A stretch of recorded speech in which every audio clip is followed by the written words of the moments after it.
After pushing himself to his physical limits, George suffered a stroke, and doctors said he would never be able to walk again. For legendsoffaith.org, I'm Rob Cutter. George was gifted musically. When he was 8, his ability to play an organ was so proficient that on occasion he would substitute for his own teacher. He attended a school for gifted children, and by the time he turned 12, George had written his first composition.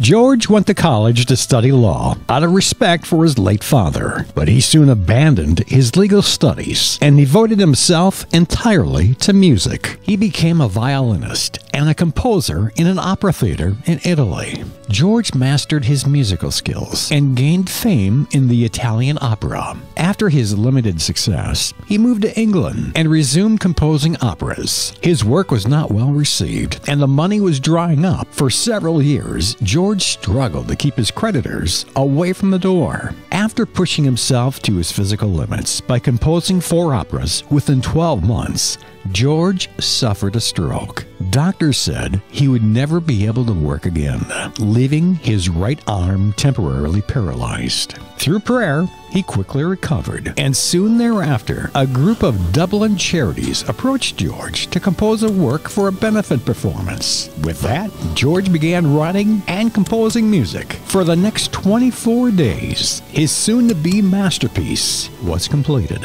Upon completing his composition, he humbly acknowledged God had visited him. His big premiere was the following April as a charitable benefit, raising £400 and freeing 142 men from debtor's prison, and George's fortunes began to increase dramatically. A year later, George staged his composition in London. The crowds were huge, and the King of England was in attendance. As the first notes rang out, the king rose, as well as the entire audience, initiating a tradition that has lasted for more than 2.5 centuries. After all the music he had composed throughout his lifetime, George Friedrich Handel would eventually be known worldwide for this singular work, Messiah. For many, Christmas would not be completed without witnessing or taking part in a performance of Handel's Messiah. George died on the day before Easter. He died as he lived, a good Christian with a true sense of his duty to God